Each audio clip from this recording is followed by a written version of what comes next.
This is the DRF Players Podcast. Hello and welcome to the August 30th edition of the DRF Players Podcast.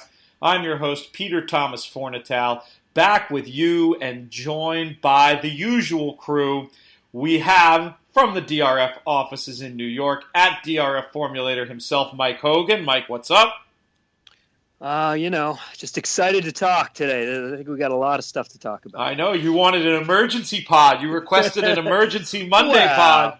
I just figured, why wait an extra day if we could do it a day early? But well, I have those two deadlines on Mondays for Wednesday and Thursday print, so I'm absolutely buried. Monday podcast not really possible in the summertime anyway. Also joining us on the phone from a vehicle somewhere in the heart of Texas, Jonathan Kinchin. How are you, JK? I'm good. I had a pancake date this morning with the little fella. Couldn't pass it up. Threw off the timing. So I'm going to be mobile today for the first time. You sound great. And I mean to talk to you about this in general. You have sounded terrific all meet.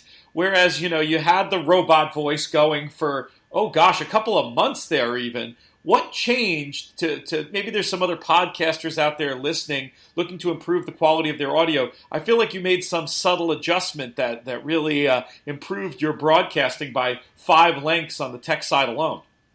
I was at my office where the internet speed's like 200 megabytes per second, which is really fast.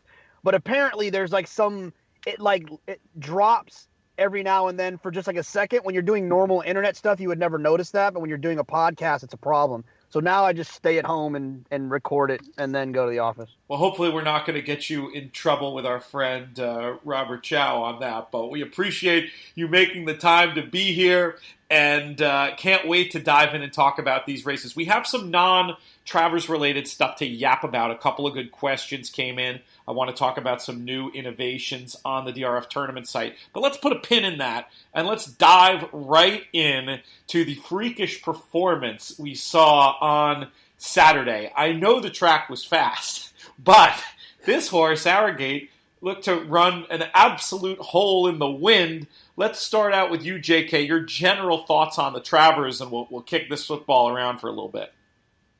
Well, I think the first thing to keep in mind is that when a horse goes 23 and change early and comes home in 23 and change, I don't really need to know much else, especially going a mile and a quarter. So in a very simple way, that's how it all comes. That's how it all boils down to me. I mean, that was a freakish performance. A friend of mine, Jack Jenkins, always says that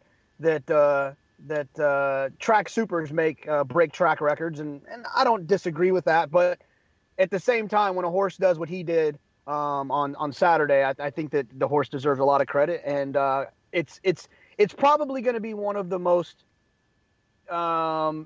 exciting moments for me in racing when he runs back, because you want to see if he's going to do it again.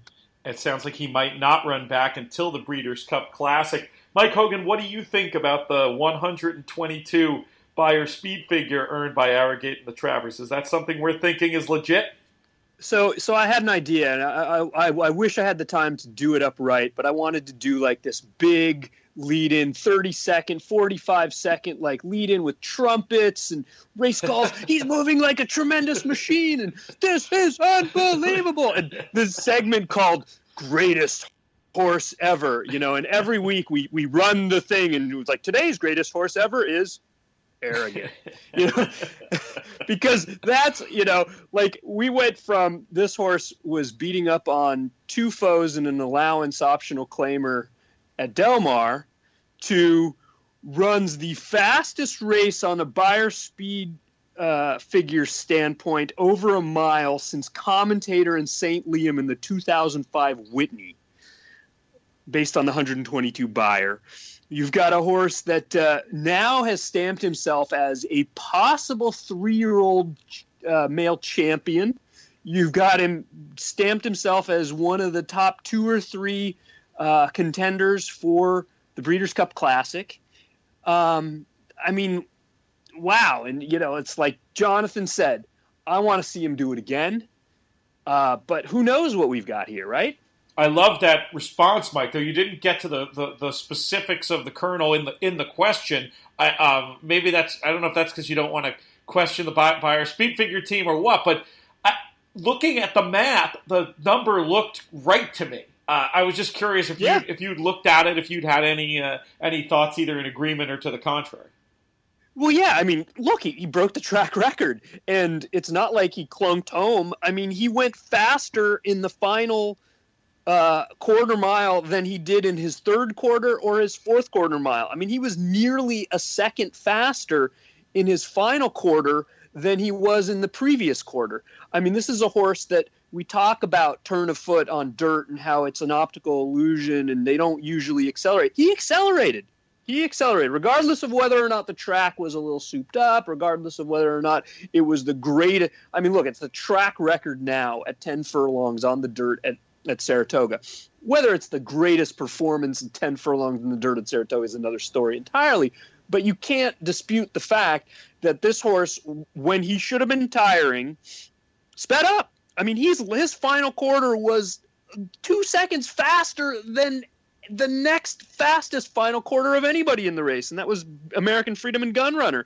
I mean, it was a good performance, simple as that. It was probably one of the best performances we've seen in a while from a horse that, we came into this race thinking, boy, you could go anywhere 10 ways in here, wide open field. You could make cases for any of them.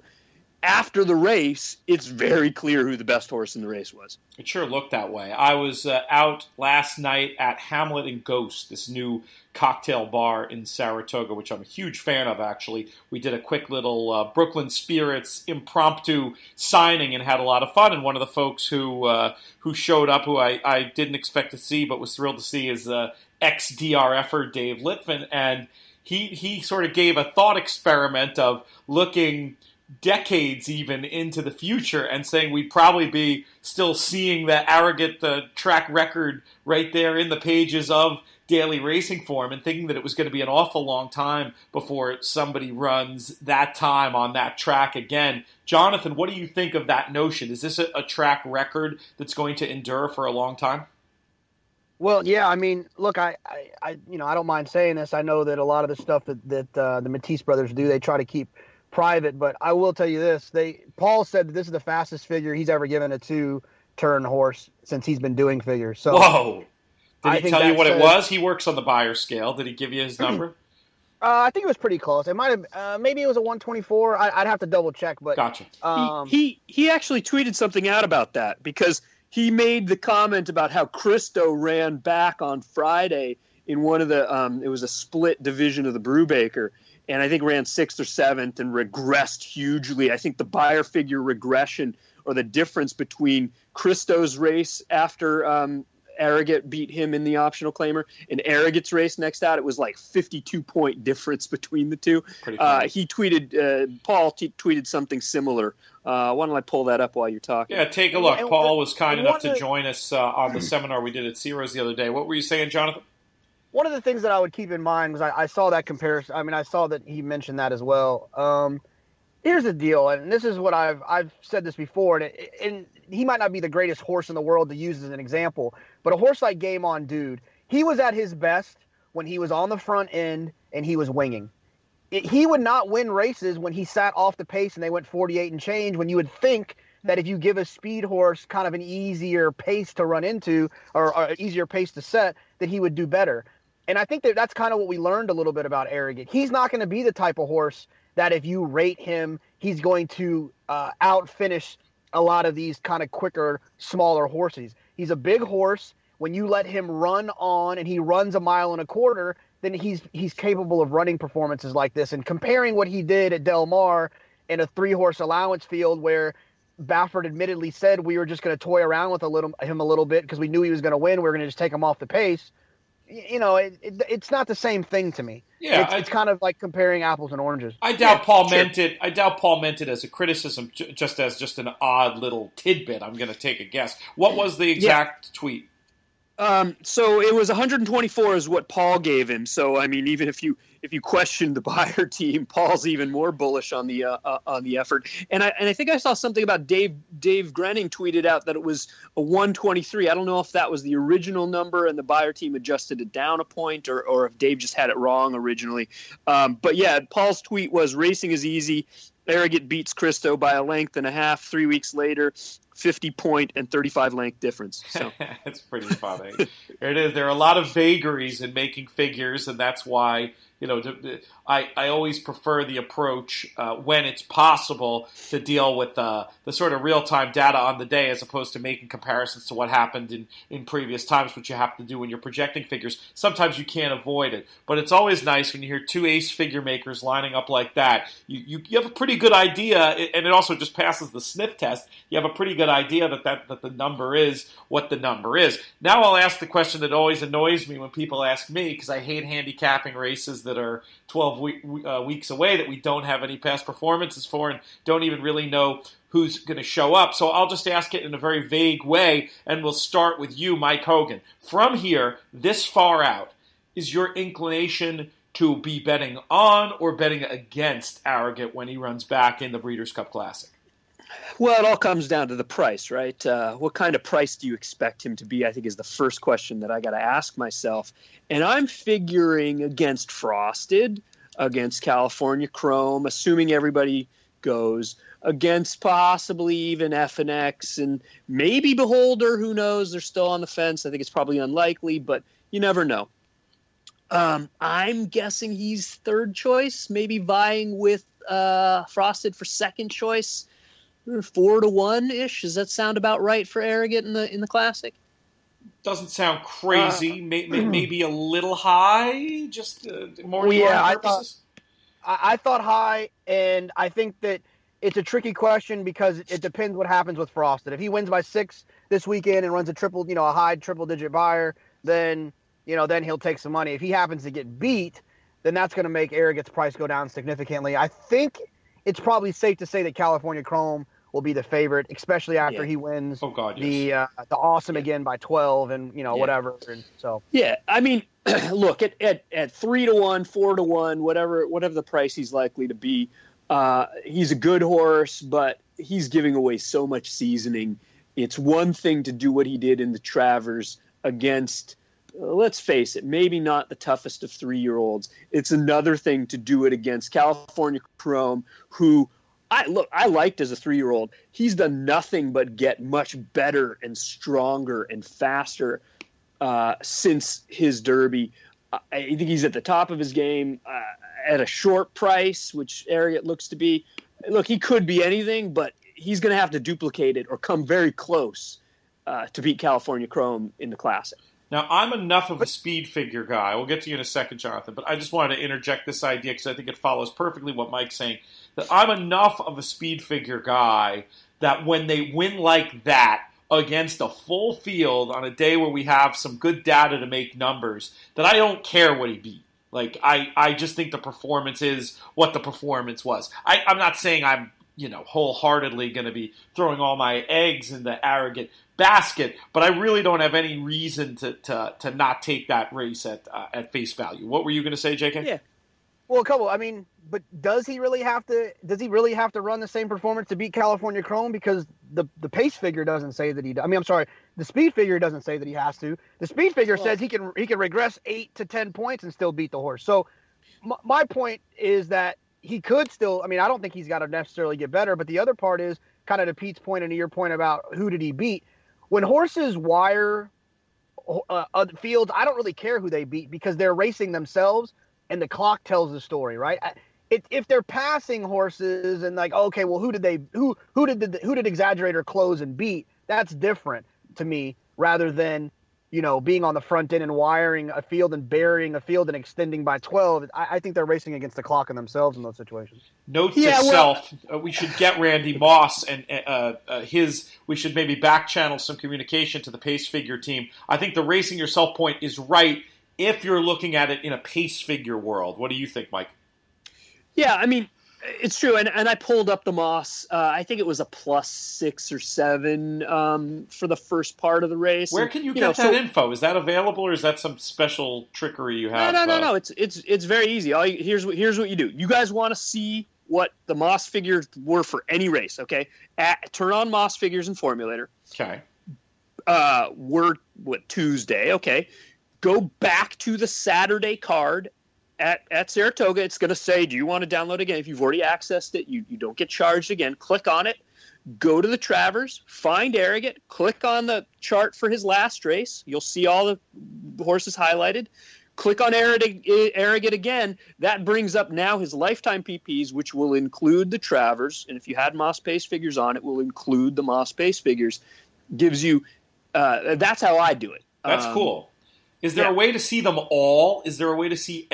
I'd love like a pure chart view where you could see like in one screen the pace information for every runner. Not right now, but that's a view that I think we've talked about adding as a chart option. We've got 7 different chart options in Formulator. That's one of the ones we talked about adding at some point. Give me that one and give me a running line preview, and you'll take the best handicapping product out there, Formulator, and even make it that much better. Yeah, exactly. Yeah, so that's how you do it. I mean, it was I'm not at my computer because I'm in a conference room. You could probably pull it up, but if I remember correctly, it was about like +7 early. Gotcha. So fast, solid. but not crazy. Yeah. Not right.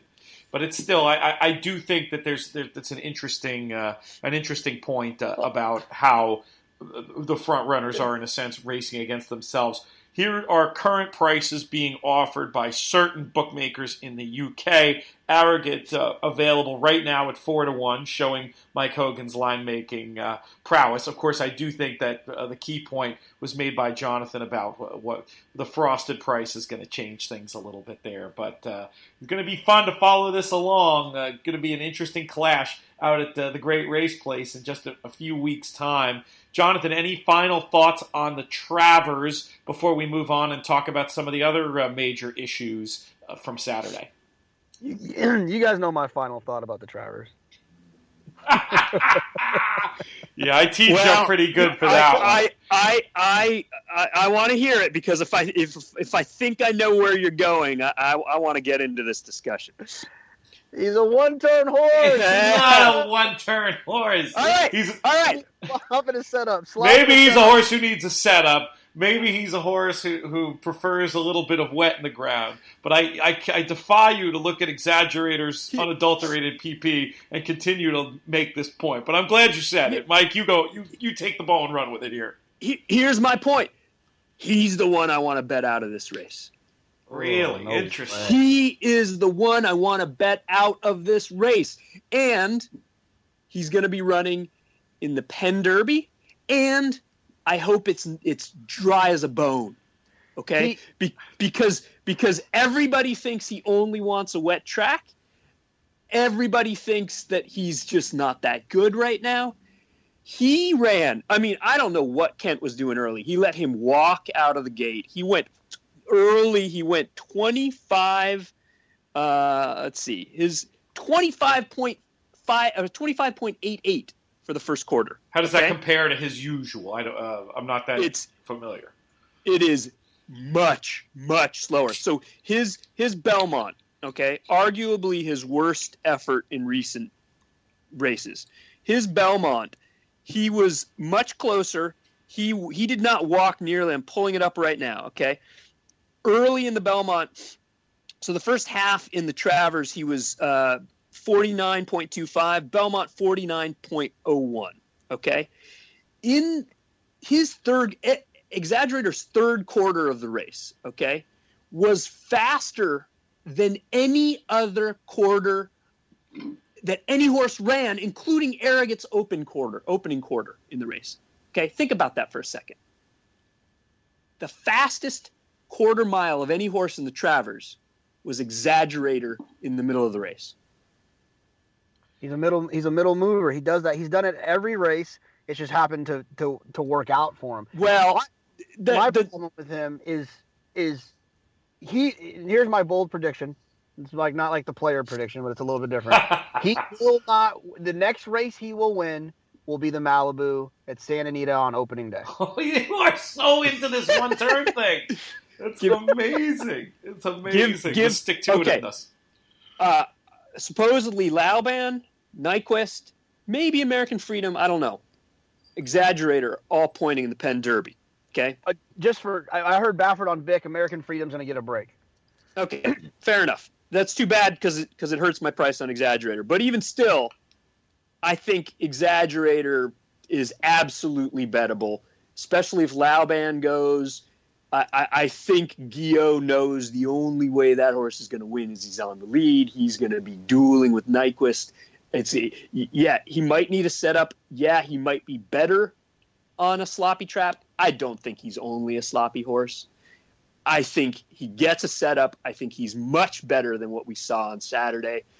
And look, the muddied form gives me a much better price than what I would have gotten otherwise. It's an interesting argument. He is currently 20-1 for the Classic, a race where if you can buy a scenario of Arrogate and Chrome and Frosted hooking up early, I mean, maybe you could see a setup there. I'm personally not buying it, but I've never been hugely in the horse's camp since his 2-year-old year, so maybe I'm the wrong guy to ask. Well, me neither, but based on that, okay, I hope they realize this ridiculous middle move does not work. And I tweeted out his PPs.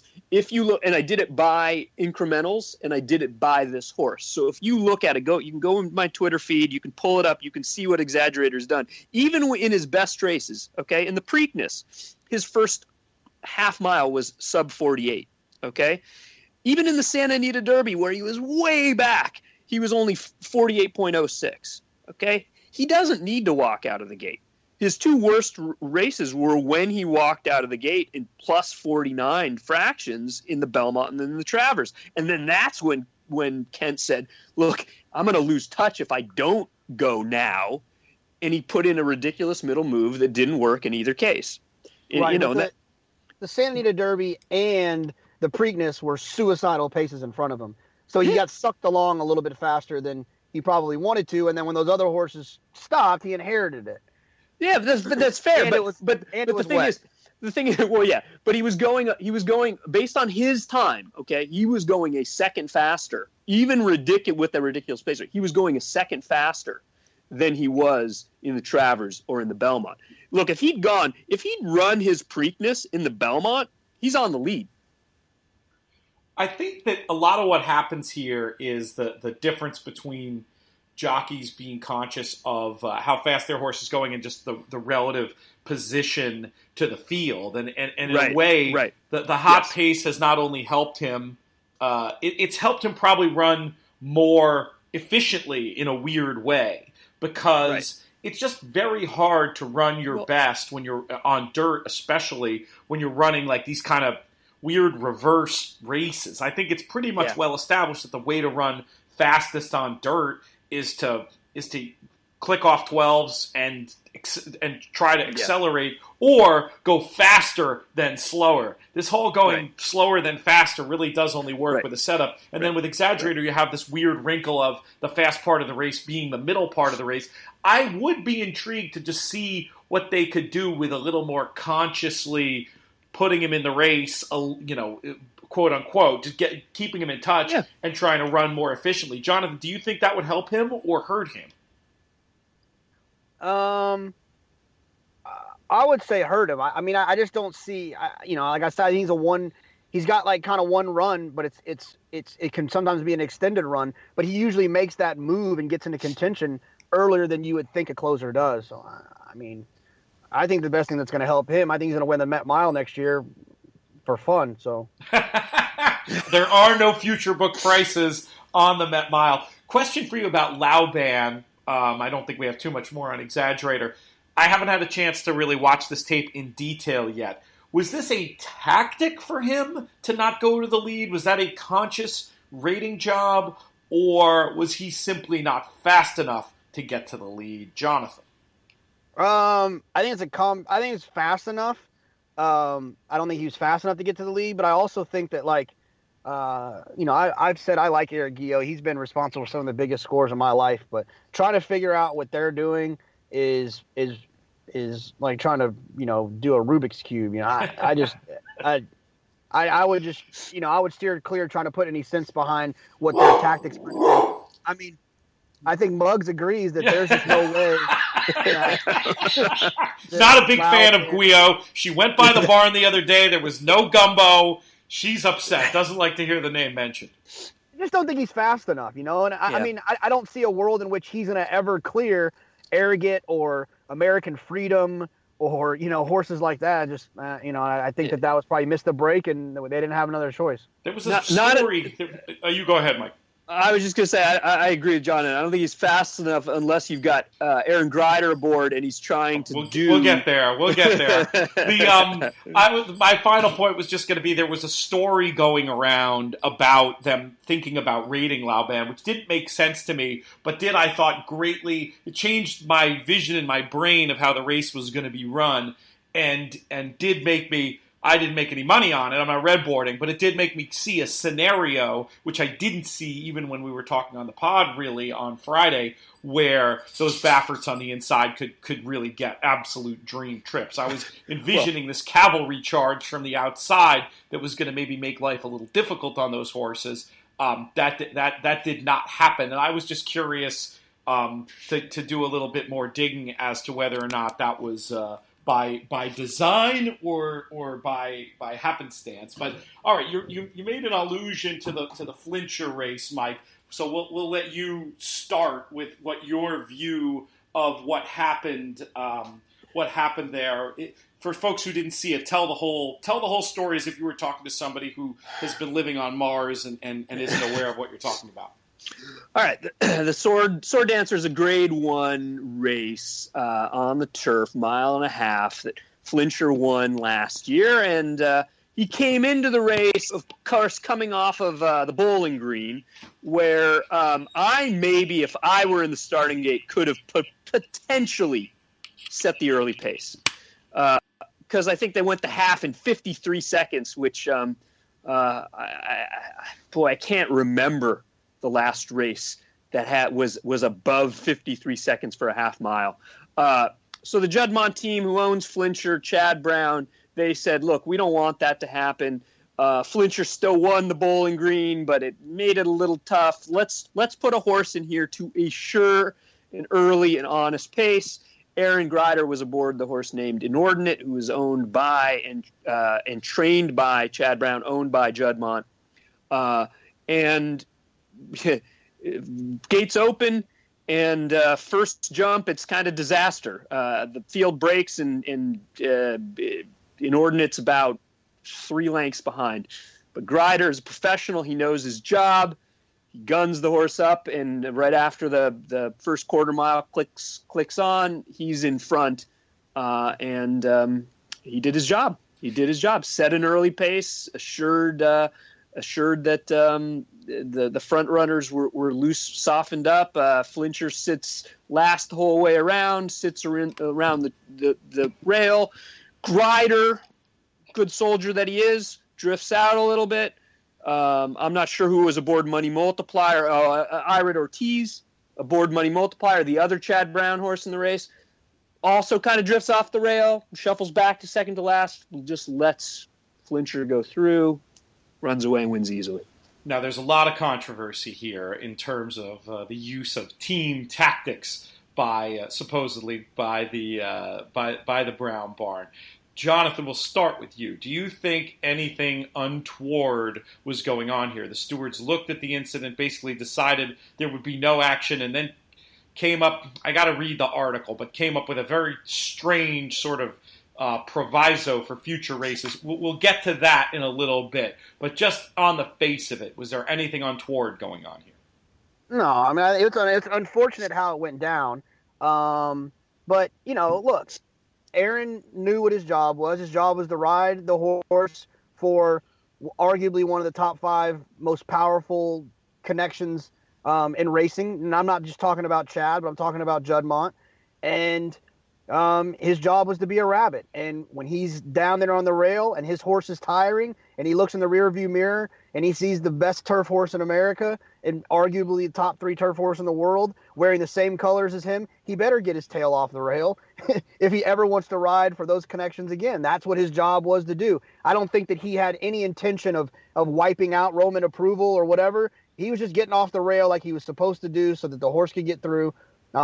And I don't think it's something that's going to be an issue moving forward. Those jocks care about each other's safety too much to go out there and start being reckless with entries and wiping out fields so that other horses can win and blah, blah, blah, blah. So yeah, I just think it was an unfortunate event how it happened. And if they had a problem with it, they could have took him down and whatever. But, well, here's the thing, though. I mean, it gets into the whole idea of entries. I mean, in theory, entries exist to prevent exactly this type of thing. I'm not saying they did anything wrong, but I just want to point out that, like, if you could make it in the entry world, if there's a Juddmonte, 1, 1A, 1X, whatever it would have been, or just 1 and 1A, if the way that I always understood the rule and the whole purpose of entries would be, let's just say theoretically the rabbit should have come down, that would also mean the winner would have come down. Now, in this case, I think that would have been an insane injustice because I don't think there was a world in which Flintshire wasn't going to win the race. In fact, I thought it was bizarre, the decision tactically to take Flintshire up the inside. I'm going to go out on a limb. I know Aaron a little bit. We've eaten chicken wings together. He's a nice guy. I have no inside info on this, and I don't mean this as a criticism. But my read watching it live was almost like he was surprised that Flintshire was there and maybe didn't get off the rail in the most elegant way in the history of all the fine rides he's given in his career. And it just ends up being I don't think it changes the result, but I think it looks really, really bad. And I also think that Javier would not have followed that horse up the rail if it wasn't his rabbit, knowing that the rabbit was going to at least at some point come off the rail for him. Let's talk about the idea of entries. Do we think... the reason they don't exist is because they improve handle. Every extra betting interest you have in a race, you're going to make more money in extra exotic combinations. This has been looked at many times and proven to be the case. So you make more money if there aren't entries. In fact, and I meant to look this up before the show, and I got stuck into doing some other work and didn't do it, but there was an incident a few years ago here at Saratoga where there was an entry where one of them was taken down and they left the other one up in the money. Right. I went nuts because it was always to me like, why do we have them at all? Wasn't it in the Curlin? It was like Romanche and forget the other one. It might have been Long River. I don't know. One of those, the Godolphin entry. Romanche sounds right. Long River does not, but you Maybe could not. be right. Yeah. But yeah, it was definitely the Curlin. You're on the right track there. And yeah, so for me, I mean, should we have entries, and how do we prevent? Is this just having an incident like this? Is it just something we deal with and move on, or is there something that should be done? Mike, I'll start with you. Well, look, I understand the case for not having entries. I understand the case for additional handle. But that said, they could have generated additional handle by offering show wagering on a 7-horse entry field, and they chose not to. I don't understand why. I mean, I understand why. I mean, they don't want a minus pool. Yeah. But listen. But here's the deal.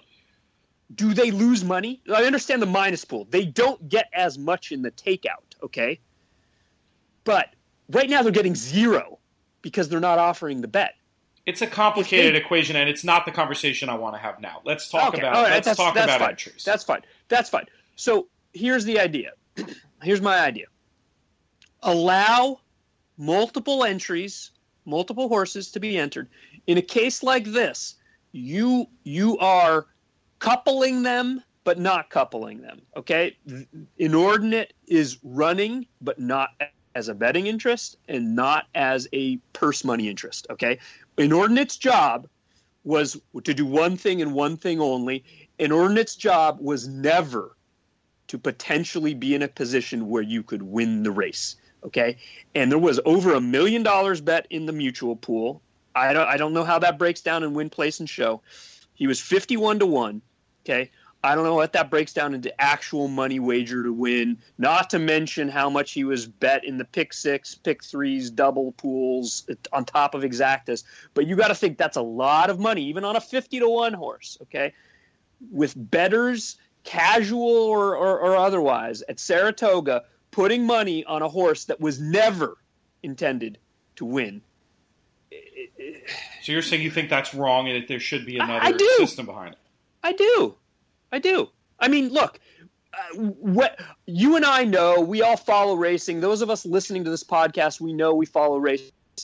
I know people that go to the track. They go to the track maybe once or twice a year. They live in Saratoga. They live in upstate New York. My family's all from there. They don't know this stuff. Where in the PPs is there big letters in all caps that say rabbit? This horse is not going to win.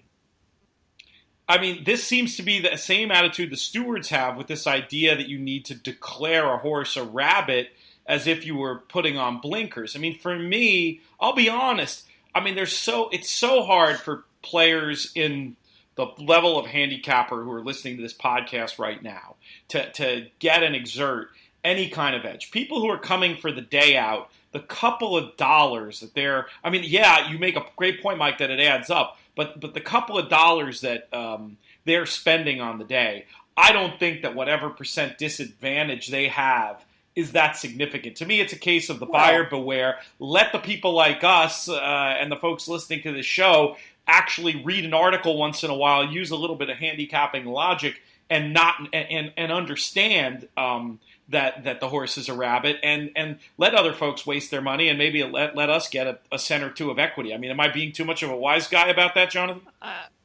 No, I don't think so. I mean, Shining Copper ran third in the Arlington Million last year as a pure rabbit. You know, I mean, it's like, I always butcher these phrases. You know, you always have to help me, Pete. But it's like the baby bathwater thing. Like, this is just a once in a lifetime deal. Just deal with it. I'd rather it happened two races later with the same trainer and same jockey.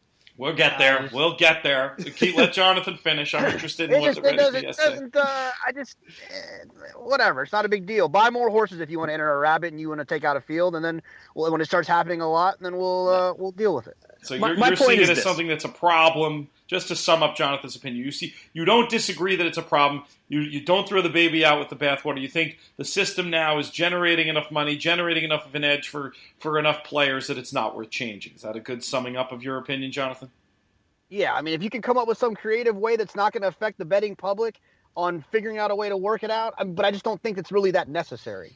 And Mike, you go ahead. I know you have more on this. Well, I mean, my point is this. Look, we all talk about how to get more fans into this game. We all love this sport. We all want to encourage people. You get these people who, like you said, Pete, they might not be betting a lot of money, but they don't do it all that often. You know, you get them bringing them out, and whether or not they know it, they're betting on a horse that was never intended to win. It just like, I don't see how that helps the game, you know?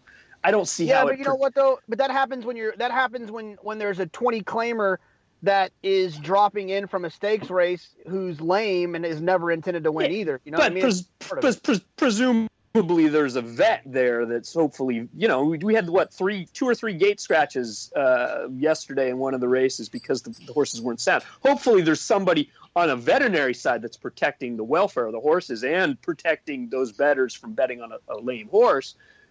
You know, it's when the jockey is told, don't win. When the jockey doesn't want to win, I think that's different. It's an interesting argument. I mean, I think for me, the idea of pacemakers, I mean, it's a very well-known thing throughout the world of racing. I don't have a problem with it. I think, you know, in England, it's a buyer beware situation. I'm okay with that here. I think the idea of trying to ID a pacemaker, I just don't see what is possibly binding about it. There are instances of pacemakers winning races. There are instances of pacemakers running in the money. And part of the equity of having a pacemaker in the race is presumably the share of purse that they can get if they hang around. I just think that if it were up to me, honestly, for appearances' sake, I think they probably should have come down a little harder here just to send a message to say, hey, you know, you can do no problem with the pacemaking stuff, but the little bit of a right turn in the stretch to potentially, again, not that it was his intention, but to rack up a portion of the field, I would be very, very sensitive to that, like maybe oversensitive to that. And if I were involved in making these kind of decisions, I'd probably have encouraged a little bit less leniency in that specific regard. Is that too harsh, Mike? No. I mean, look, I'm not going to be dogmatic about it. I'm not going to be, I'm not going to fall on the sword for this one. I just think that there's probably a way to deal with it, like you said, Pete. There's probably a way to be a little bit more clear to the connections about what is okay and what is not. Fines, days, these kind of things. Yeah, sure. Is that wrong, Jonathan? I'm kind of like one of those things I don't get worked up about. It happens. You know what I mean? Well, let's segue to the other pacemaker situation. And my first point about this is, again, pacemakers, very accepted thing. Don't have any problem with it.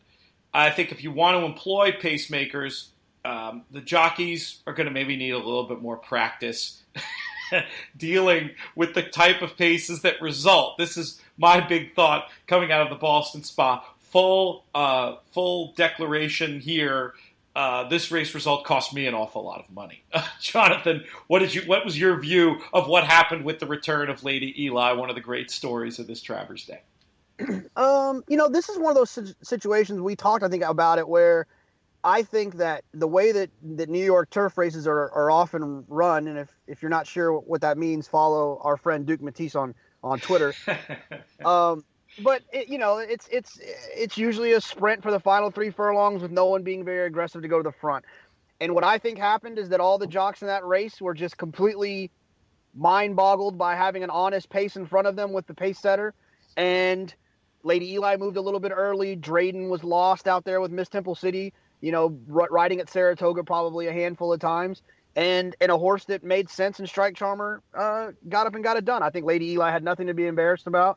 It's too bad that, the undefeated thing is going to go away. But, I think the win that she had before the Ballston Spa race was probably the biggest win of her life. And so, I don't think she really lost anything in defeat. And we're lucky to be able to still see her running. Well, that's for sure. I mean, it was still great to see her out there. She looked fantastic. And it's easy to have the gut reaction of, and maybe it's totally fair to say, hey, the old Lady Eli, if Lady Eli was really back fully formed, she finds a way to overcome a little bit of an inefficient middle move by the rider. Mike, I'm gonna ask you a cheeky question, and then you can segue it into your general opinion of the race. You think a few of those horses coming out of the Ballston Spa are going to have new riders next time?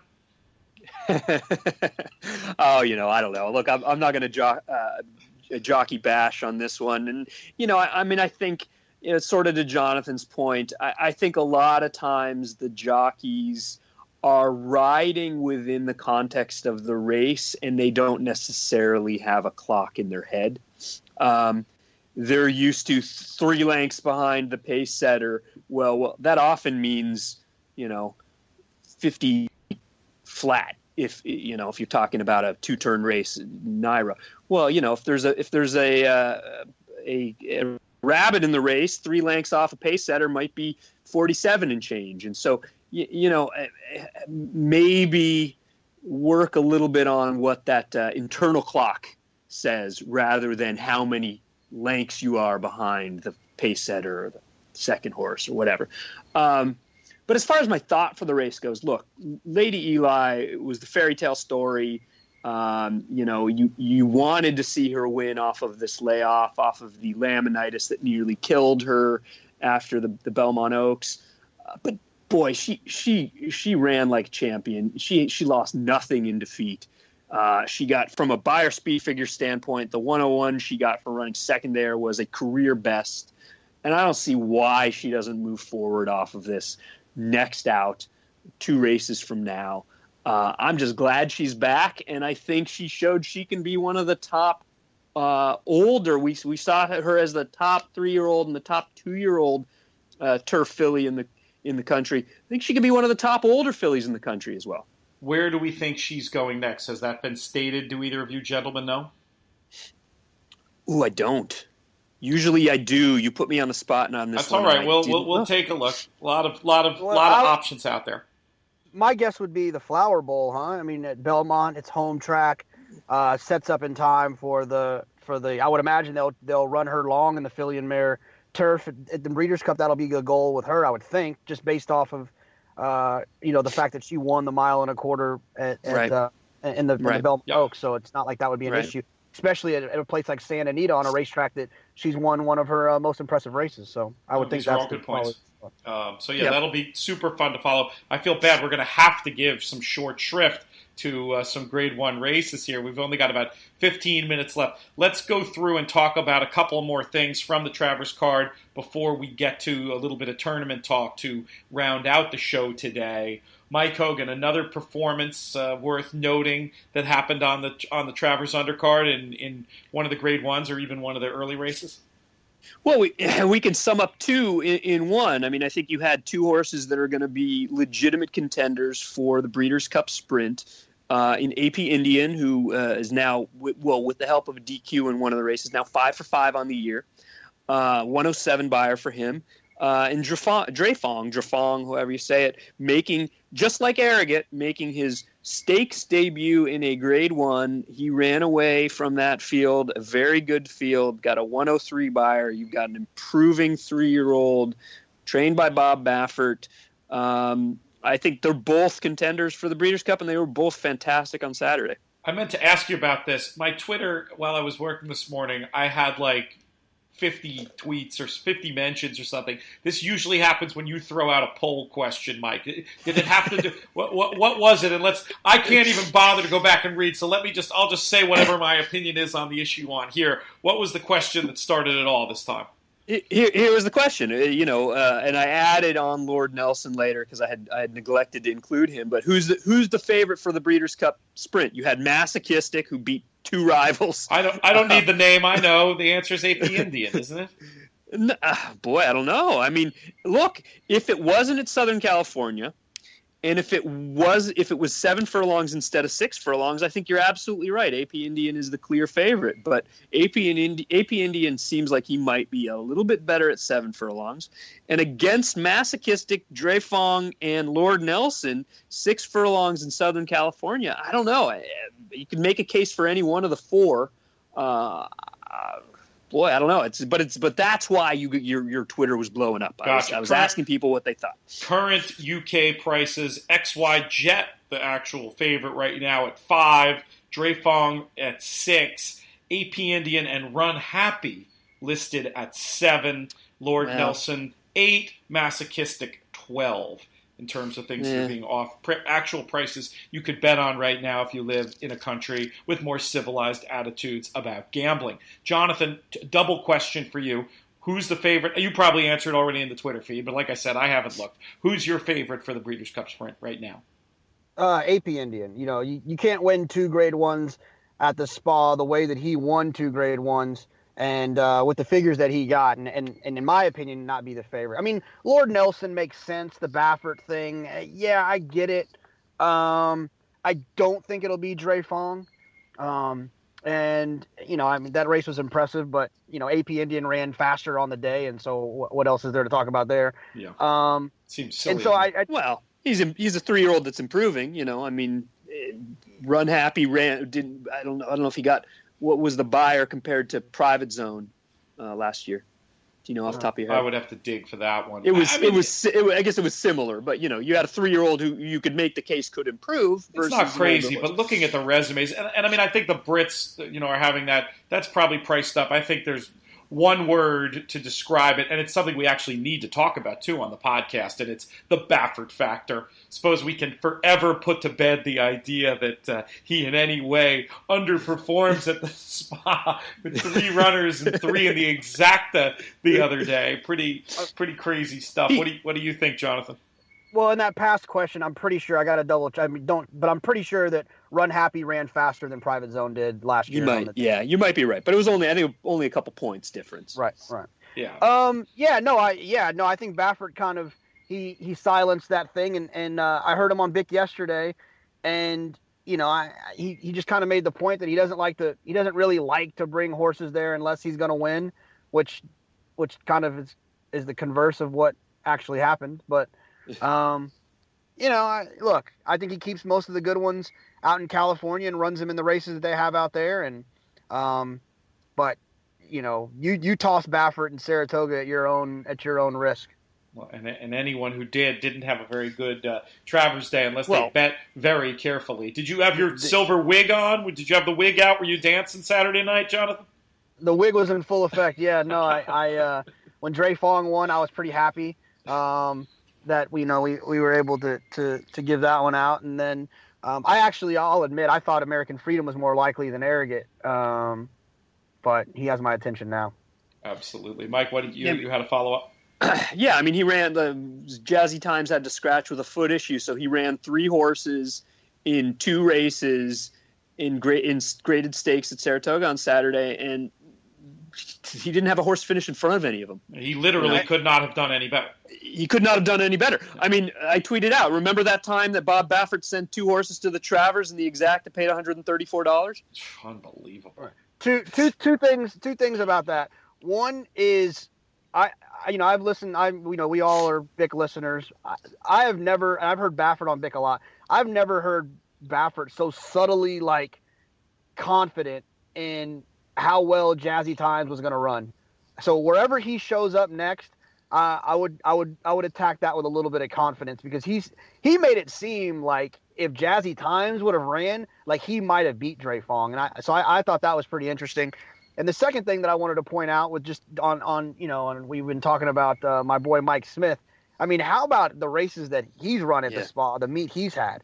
Yeah. I mean, he won 4 grade 1s there this summer? That's pretty impressive. It's unbelievable. He's an unbelievable rider. I want to put in an extra plug for our friend Steve Bick and his incredible At the Races show on SiriusXM. You can access his archives at stevebick.com. I have the pleasure of being a weekly guest on there, and he just brings in so many cool and interesting guests. You can either listen live, you can do it in podcast form. So if you're interested to check out the Baffert interview JK's referencing, you can go on there right now and listen to it while you're running around doing your errands or whatever it is you listen to podcasts. Well worth doing. We got to have him on this show at some point, but the problem is he's always on the air when we record, so it's a little bit tricky. The guy is the hardest working man in show business, and he will soon be rewarded with an Eclipse Award if there is any justice in the horse racing world. Okay, end of plug on that one. We've just got about 7 minutes left. I want to talk about a couple of issues in tournaments. Last week saw on the DRF Tournaments platform the debut of these new matchup contests. Matchups known as head-to-heads on other platforms allow you to play directly against one other player. This has a couple of very obvious effects. For one thing, it means you're going to win a lot more of the contests you play in because you've only got to beat one person. It also means you're going to be able to win putting up less of a score. I believe all the head-to-heads or matchups, as we're calling them on DRF tournaments, for now are using the all-in format where you have to put in all the picks before the first race. I wanted to ask you, Jonathan, is an all-in head-to-head as simple as it sounds? I mean, do you just pick the horse you like in every race, or is there more strategy that goes in when you're dealing with a matchup contest? I think it's a slightly different in an all-in where you get to, you just need to pick winners. That's the idea of it. In a live scenario, you want to be a little bit more cautious on picking a 6-5 shot when the 5-1 shot you kind of liked drifted up to 12-1. So it's a little bit different, but you can't predict that in an all-in format. So when it comes to all-ins, I just try to pick winners, and that's it. I don't care if the horse is going to be 1-5. I'll take that horse, especially in an all-in. I'll take him in a live one too, but especially in an all-in. So you want to lean a little bit more towards picking winners, but that should be your overall strategy anyway. So the way it works is this: you put up 55 right now, and you play against one person, and you have a chance to win 100 in site credit. It's a very cool way to experience handicap and contests. I hope that at some point we'll see the debut of live matchup contests as well. I realized I was so excited when I saw them. I wrote this whole thing about them, but I wrote about them more from the point of view of live head-to-heads or matchups as opposed to the all-in. So I wanted to address that on the show. Jonathan, is it something at some point in the future you'd see yourself participating in, even at the lowish level of 55 to win 100? Oh, absolutely. I was actually talking to our friend Grant LaGrange about him kind of stepping up his tournament game and getting involved, and he kind of asked me for some advice. And one of the things that I'll tell all people that I think, and it's a strategy that I used a lot last year, was that I would enter feeders for larger tournaments that I'm trying to qualify for, whether it's, the Santa Anita Autumn Challenge or Gulfstream's deal, where, you'd spend $40-50 to kind of qualify into that. I would kind of use it as like a kind of a bankroll backer to play a head-to-head with the same races, with the idea that although I might not be able to be good enough on the day to beat 30 other people for a Santa Anita Saturday spot for the Santa Anita tournament, I am and should be good enough to beat one other person to at least break even for the day. And I can't tell you how many times I would play in head-to-heads and play in feeders and break even. And then the days you actually do get those seats, you also win the head-to-head or the matchup. And it's a huge strategy that I would use as kind of a way to be a little bit more efficient with the money that you're spending. That's a great idea that I never even thought of. Those feeders you reference, very small money. For example, the NHC and BCBC, I think it's 18 or 36 respectively. You have to finish in the top 10%. One of every 10 people will advance to get a spot, try to cover your investment there, maybe even make a little profit, getting involved in a matchup bet. When you're looking at these matchup bets, Jonathan, how much does the opponent factor into your decision of whether or not to play? Well, I'm so that laugh means Jonathan's not, whatever he's about to say is bullshit, is BS. No, some of the I like to call it the what do they call it, the low hanging fruit. Yes. There's some times I'll go and I'll see someone's name there and I'll make sure I jump in. You know exactly who I'm talking about, who I've beat 3 times in a row, and I don't think he'll ever beat me. I hope he listens to the podcast because he knows who I'm talking to. In fact, I don't think he does. I don't think he does. We walked by him at Saratoga and he didn't even say hello. I think I'll give him his $600 back if he'll be my friend. But anyways, it's my favorite. It's my absolute favorite is to jump in when with someone that you might know, and it's a mano a mano thing, and it's a lot of fun. So yeah, absolutely. I don't dodge people, but there's people that I prefer to play more than others. I'll tell you who I don't like to play. Who's that? And this is the person I hate playing more than anything in the world, and I've told him this too. Is a guy from, I believe he's from Rhode Island. His name is Lucas Van Zandt. He's beat me a lot more than I beat him. I think I have the belt. I think I beat him the last time we played, but he's tough. He's really tough. So it's fun. It makes it more of a personality thing. You're playing against one person. You don't have to worry about the 60-1 shot that one guy had because he put in a bunch of random numbers. It's a little bit more of a pure form, in my opinion. So it's my favorite. I think if I got to play one game every day, it would be head-to-heads. Because look, or matchups. Because look, if you're trying to say your goal is to get $162 entry for Saturday's NHC contest, in my opinion, you have a better shot of winning 3 head-to-heads to pay for that than you do, playing in these 60 people tournaments and being in the top 10%. That's just how I look at it. And so, and that's why I love him so much. It's interesting. And I'm sure Lucas, who I've been meaning to interview forever, now probably won't talk to me because you just killed his head-to-head business. Thanks a lot. Yeah. But the one last question on this, and then we should probably wrap. We've got more stuff, but we'll put a pin for next time. Last question is, what's the etiquette about playing your friends? So I made a mistake on accident. I got into one with my friend Bill Sherman, and he sent me an email saying, he called me a bad name and said, he goes, "I don't like playing friends. Let's not do it again." And then I got out to an early lead on him, and then he nailed me late. So I got what I deserved. I should have been paying attention. But don't play your friends. Just you can play acquaintances, I guess. Or friends. There's friends and there's friends, I guess we should say. Like, everybody's friends to some degree. But yeah, when you're tight with somebody, when you've talked strategy the way that you have with the Shermans. Maybe not the best people to try to put your hand in their pocket and take the money directly. Wait till you're in a big full field like you'll find in the weekend qualifiers we're always running for the National Handicapping Championship or the Breeders' Cup betting challenge. Going to be a lot more tournament content on the site this week. I'm hopefully going to have an interview with the gentleman who topped a field of 5,000 entries to win a free Breeders' Cup betting challenge seat. Looking forward to hearing how what his background is and how he accomplished that. Mike, any final thoughts before we send it home today? The only final thought I have is I didn't even really get a chance to talk about my trip up to Saratoga a couple weeks ago. Had a blast hanging with you. Hopefully my son wasn't too crazed. He was great. He was a nice addition to the lineup at the Paddock Bar. He can sit at my table anytime. Well, in the afternoon he gets a little wound up, these days when the naps don't exist anymore. But he had a good time. I had a good time, and he held out long enough for us to watch Songbird run and win. So it was nice that it's the first time I've made it up to Saratoga since I moved to New York 3 years ago.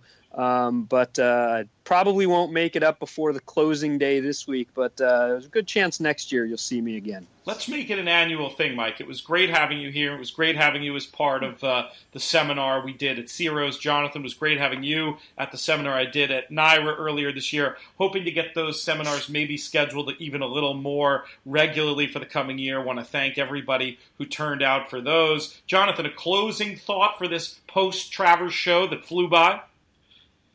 It's exciting. We're gearing up. We're getting ready to go for the Breeders' Cup. When people start talking about who's going to be the Breeders' Cup favorite and so on and so forth, it gets exciting. I think that everyone at night, no matter what your affiliation is, say your own little private prayer about keeping these horses healthy so that we can see them all run on Saturday, Friday and Saturday of November. There's no better closing thought that can be had than that one. So I'm going to thank Jonathan Kinchin. I want to thank Mike Hogan. Most of all, I want to thank all of you for listening. We'll be back Friday. Till then, may you win all your photos. Win all your photos. Win all your photos. Win all your photos. Win all your photos. Win all your photos. Win all your photos.